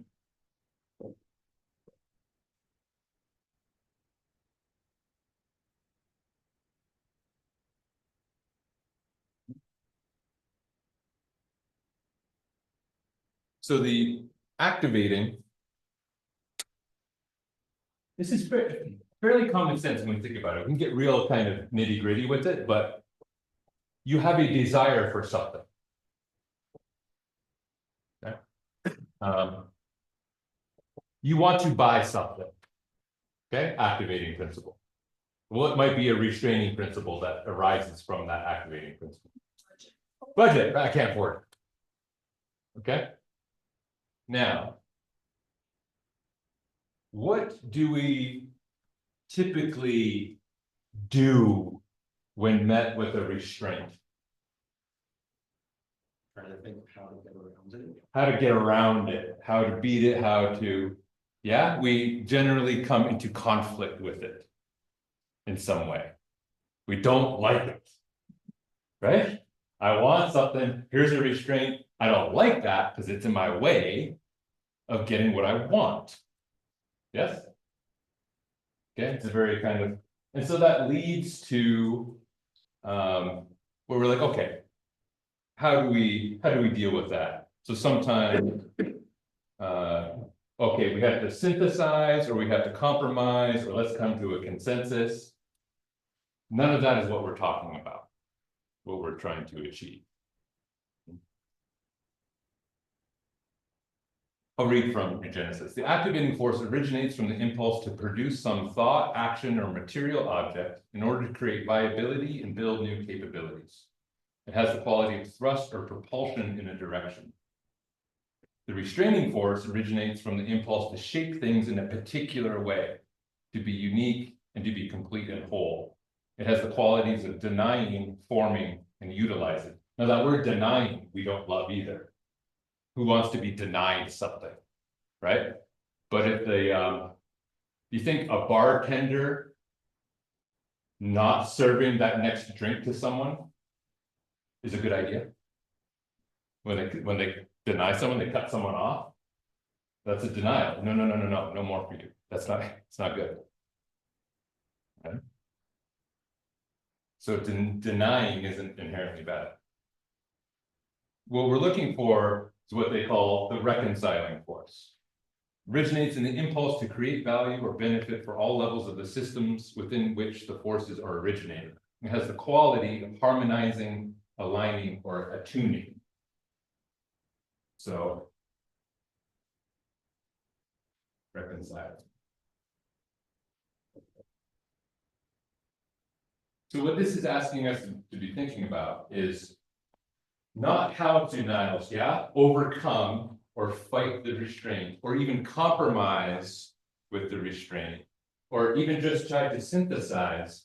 All those things are okay. They don't allow for evolution of what might be possible. Is that making sense so far? Fundamental Buddhist principle, isn't it? Like we want, you know, the striving or the denial, and then the answer is not to either get what we want or whatever, it's to sit with, find the Yeah. reconciling. Yes, because we are, because what's the root of suffering? Grasping or aversion, Yeah. right? And it's we fight. Oh, no, yes, no, yes, no, yes, no, yes. Right? There's no reconciliation there. There might be a compromise. There might be a negotiation. But Suffering. yes, we get attached. In most of our cases, we are attached to one of these, depending on what side of it we're on. Is that making sense? And that doesn't allow for a harmonizing. If we are attached to one or the other, we want it more than the other one. There's no room for evolution. There's no harmonizing available there. There's no potential. There might be getting back to what was so, or fixing a problem in this, but there's no evolution. There's nothing new that can arise. Does that remain true with the concept of remaining neutral in a situation where you're not necessarily? Well, what's neutral is just kind of nothing, right? Like it's just Is neutral nothing, or is neutral like gray area of possibilities? it could be. So this is something to play with when you take this with you tonight and mess around with it, right? Because neutrality in one context might be the thing that helps harmonize. In another, it might not be. That's why we want to play with it. So examples, and especially for this retraining principle. When we want something, so like an evolved Naropa and Alana, right? This, you all agree, there's an activating principle that we're in. And really easily, depending on our specific context, a million different restraints can pop up in our head as to why that's not possible. Yes, you felt that, right? Okay. It's not about overcoming those and just like, because then that's being attached to this only. Right? Nor is it giving up and being so compelled by the restraints that you become attached to that and be like, well, we're screwed, we're not ever going to be able to get there. And then we fall into this hopelessness. Both are extremes, both are exaggerations. Neither is harmonizing or something new. One of the ways that we can play with this, not the way, a way, is when we're in this activating principle, this impulse, and we're met with restraints. How can we value the restraint? I'll give you some examples. In the far north, Arctic, you got lots of Inuit people living there, right? They've been living there for thousands of years. The restraint in living in the Arctic is cold. Yes, it is cold.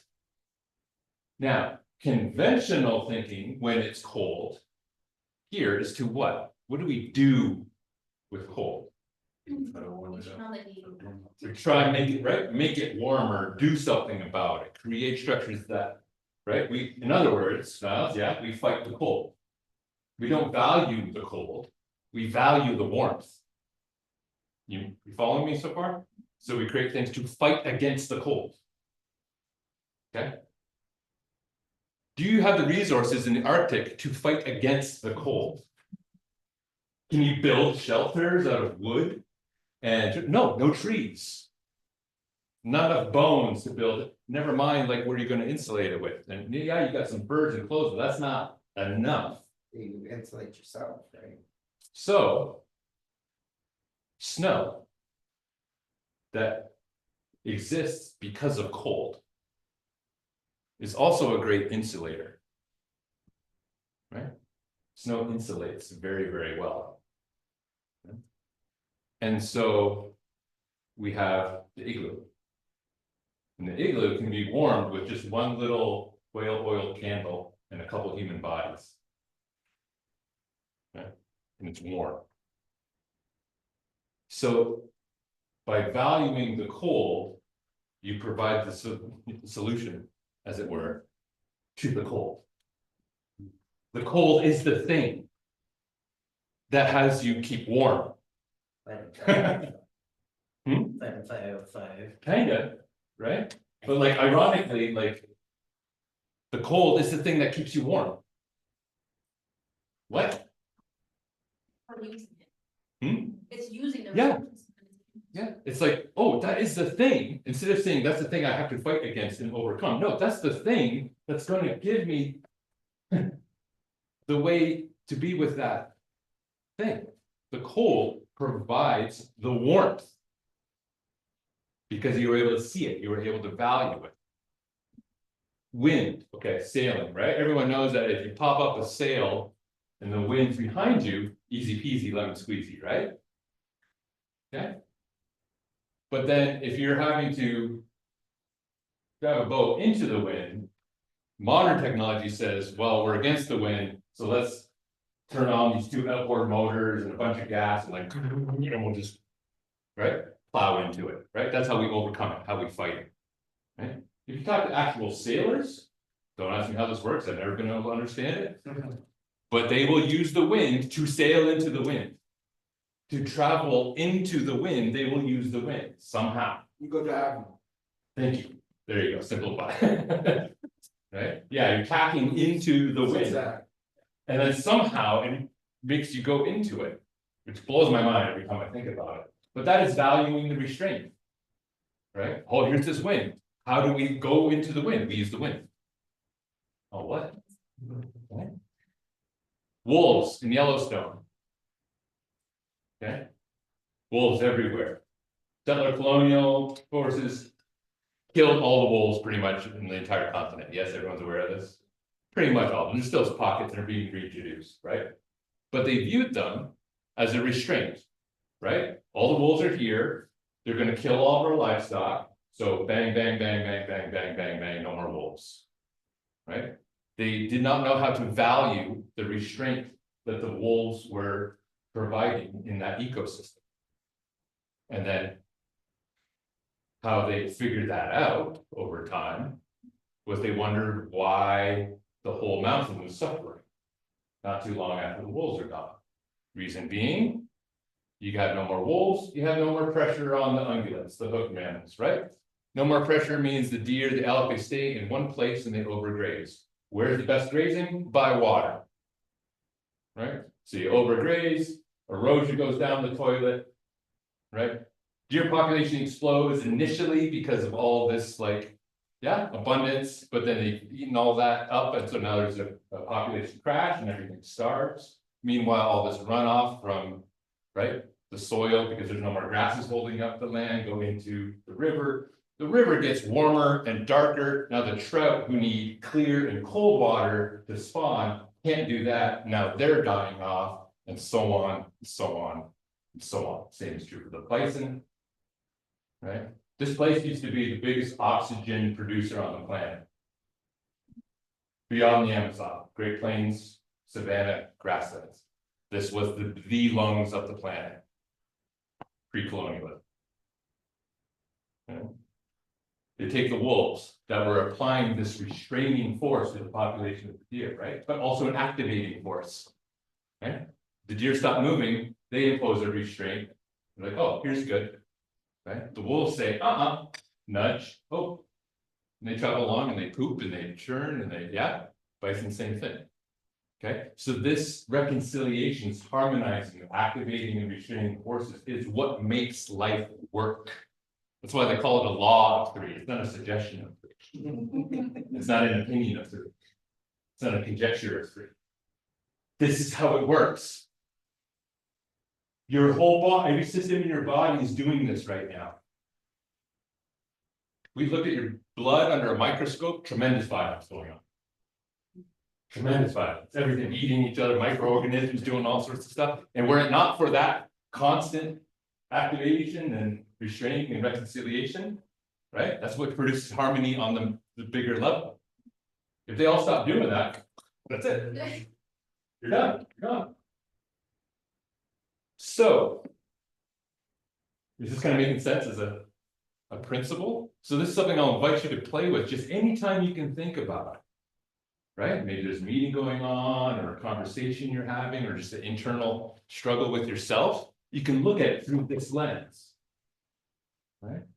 What are the activating forces? What are the restraining forces? Am I trying to compromise? Am I trying to fight? Am I trying to overcome? Are we trying to overcome? Are we trying to, convince? And the way to allow this third principle to arise, it's tricky for a Western mind. Good thing you're at this school, and if you've had any kind of like Eastern traditions courses, you might be a little more used to this. When met with these, the goal would be to hold them paradoxically as equally true and of equal value. If you can do that, then you provide the space in which this new possibility can arise. This will be key for our process through this whole regenerative thing, but also play with it in your life, like see where you can apply it, right? Hey, law of three, what's going on here? Right? Is that making sense? Okay, because that's all practice for this too. And also, I'm betting if you play with it, it'll be helpful for you too, just in the personal life. Yeah, I've used this in lots of different contexts beyond this work, right? This is just getting tuned back into how living systems work. And guess what? You're a living system. And you are not separate in any way from the rest of it. We just think we are. Cool? Okay, so we'll come back to that as a framework, and then this is all good, because next part 3, I'm realizing that the one I wanted to get to actually needs way more time than I would have had anyways. So this is all perfect. I'm like, okay, this is helping me, because I can see some of the time that we'll need for depth on a little more robust kind of framework that we can start. I've been trying, well, that was another of my examples. Thank you, Monica. I was like preparing everything, and I'm like, oh my God, I only got 2 hours. And I was like, oh, I'm attached to how much I want to do with how little time I have to do it. And then I did practice, at least at the time, valuing the restraint of how much time we had. I'm like, okay, what's the value of me only having 2 hours right now? Well, it'll maybe force me to focus on what I think is like the most important in the time that we have right now. Right? Did that work? I don't know, but I was actually applying everything I'm inviting you to. Whether I was successful or not quite. That's okay, because it's going to be an imperfect process, because there's no perfect process anyways. Yes, enough to go on? Okay. All right, cool.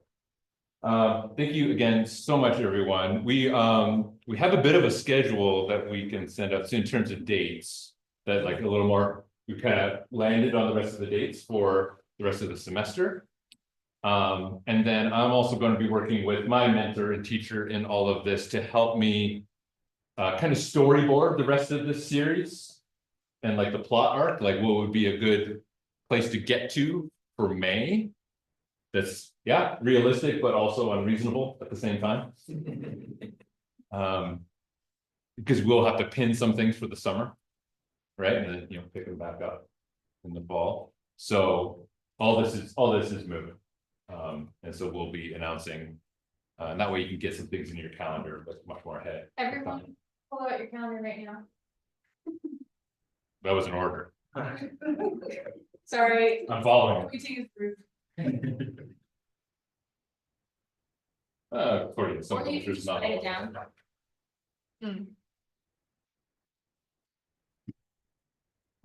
February 18th at the same time, 6 to 8:30. I guess I think about it.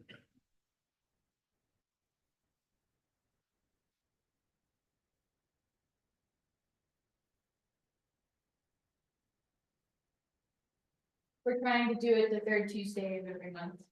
And there will be 3 more. Yeah, we're trying to include an extra one during practice week. Yeah, Mhm. yeah, in March, so we might have 2 in March. Yeah, I think we're trying to get 5 total. Same space. February. Pending 18. accessibility needs. So March, dates would look like, Practice day is like March 4th. yeah, And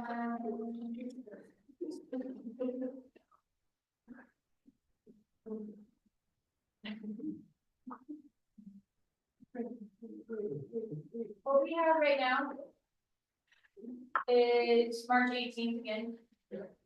All the dates are the same in February and March.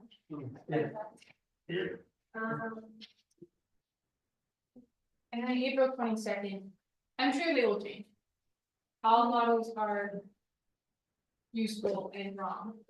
Close, all are wrong, some are useful, then shut up. Just like 2 days. Yes, the 4th, which is practice day. Oh, okay, so you'll probably be there in the next couple of days. so you're doing it at practice day? That's the plan right now, we're trying to coordinate with Antonio, some open space stuff, see if we can do an offering. Yeah, later on in the day. Okay. Yeah. And then if it doesn't work, at the very least, we got March 18th. So those dates will go to an email, and then probably next week or 2, I'll have more of like the titles and the kind of dot art for you all. Yeah, Thank you all. thank you all so much, we'll do a quick bow, I know I kept you longer than I said my. Thank you all so much, really appreciate it.